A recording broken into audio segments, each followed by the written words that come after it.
Teori hubungan antarabangsa merupakan pemikiran atau andaian terhadap tingkah laku negara dalam melaksanakan hubungan luar mereka. Para sarjana menggunakan teori ini untuk menganalisis fenomena sebenar yang berlaku dalam sistem antarabangsa. Komponen penting dalam teori ini ialah konsep, andaian dan hubungan di antara konsep itu. Sehingga hari ini terdapat 3 teori yang dominan dalam hubungan antarabangsa, iaitu realism, idealism dan konstruktivism. Ketiga-tiga teori ini mempunyai andaian dan ciri-ciri yang berbeza.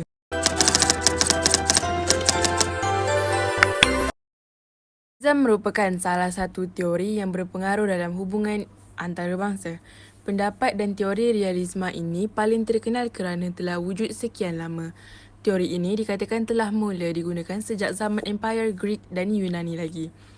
Melalui karya Thucydides iaitu History of Peloponnesian War yang telah menganalisis perang di antara Sparta dan Athens pada zaman kegemilangan Greek. Realisme kemudian telah memuncak semasa Perang Dunia Pertama iaitu antara tahun 1914 hingga tahun 1918. Huru-hara peperangan kemudian menyedarkan masyarakat dunia tentang keburukan realisme sehingga membawa kepada kemunculan idealisme. Namun begitu, idealisme tidak berjaya mengelakkan peperangan daripada berlaku untuk kali kedua iaitu Perang Dunia Kedua. Hal ini kemudian memberi peluang kepada teori realisme untuk muncul semula selepas idealisme gagal menangani isu global.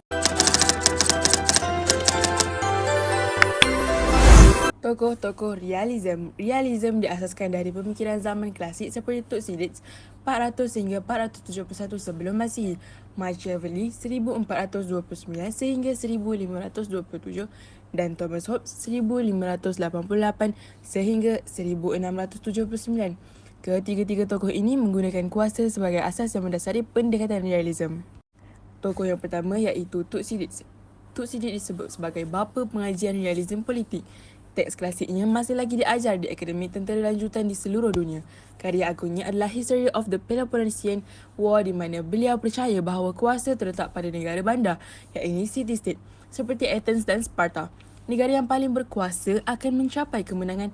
Oleh itu, perang merupakan langkah rasional dan masuk akal untuk mencapai keamanan dan kelangsungan hidup. Seterusnya, Niccolò Machiavelli. Pula dalam karya beliau, The Prince, kuat mengatakan bahawa konsep matlamat menghayalkan cara perlu digunakan dalam memperoleh kepentingan nasional dan misi negara. Walaupun dengan apa cara, negara sebagai aktor perlu bertindak zalim untuk memperoleh kemenangan dalam dunia yang penuh anarki dan huru-hara. Oleh itu, tidak ada tema salah atau benar bagi sesebuah pemerintahan sekiranya ia adalah untuk tujuan mengekalkan kuasa. Pemerintah mesti menggunakan cara kekerasan dan kekejaman untuk mengekalkan kuasa. Ketiga, Thomas Hobbes menguraikan tentang 3 konsep utama realism dalam bukunya yang berjudul Leviathan pada tahun 1651 iaitu manusia adalah sama. Manusia berinteraksi dalam lingkungan yang anarki.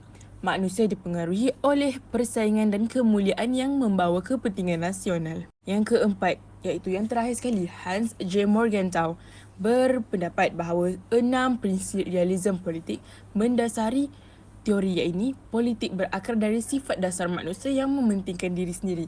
Politik antarabangsa adalah arena bagi konflik kepentingan negara. Etika hubungan antarabangsa tidak wujud. Manusia terbatas dan tidak sempurna. Konsep keseimbangan kuasa atau balance of power adalah suatu keadaan sebuah negara menggunakan kuasa yang mereka ada ke atas negara lain untuk mengimbangi kuasa. Keadaan kuasa yang seimbang atau equilibrium of power antara sebuah negara dengan negara yang lain sangat diperlukan bagi mengelakkan dominasi negara yang lebih kuat ke atas negara yang lemah sehingga menimbulkan ancaman keselamatan. Terdapat 4 preskripsi yang dikenal pasti sebagai pendekatan pragmatik yang perlu dipraktiskan oleh sesebuah negara iaitu keutamaan perlu diberikan terhadap kepentingan negara. Mempraktikkan keseimbangan kuasa hanya dengan berkuasa keamanan oleh dikekalkan. Negara perlu mengelakkan diri dari mengejar matlamat yang tidak mampu dicapai. Oleh itu, setiap negara perlu mempunyai sistem pertahanan dan ketenteraan yang terbaik bagi berhadapan dengan sistem antarabangsa yang bersifat anarki. Dan negara pelakunya yang tamakkan kuasa. Terdapat 3 strategi yang boleh dilakukan oleh sesebuah negara untuk mencapai keseimbangan. iaitu melalui persenjataan, pakatan dan gabungan. Justeru, hanya dengan mencapai tahap keseimbangan kuasa, sebuah keamanan dapat dijamin dan peperangan berskala besar mampu dielak. Berdasarkan rajah ini, dapat diringkaskan bahawa keseimbangan kuasa mampu dicapai melalui 3 cara iaitu persenjataan, pakatan dan gabungan. Bagi persenjataan dapat dilihat dalam negara D apabila negara tersebut turut meningkatkan kuasa ketenteraan atau keselamatan seiring dengan negara A. Hal ini berlaku apabila negara A yang menambah baik kualiti ketenteraan lalu turut ditiru oleh negara D. Seterusnya, strategi pakatan dapat dilihat melalui kerjasama negara B dan C apabila berlaku peningkatan kuasa bagi negara A. Negara B dan negara C perlu berpakat antara satu sama lain bagi tujuan keseimbangan kuasa yang setanding dengan negara A.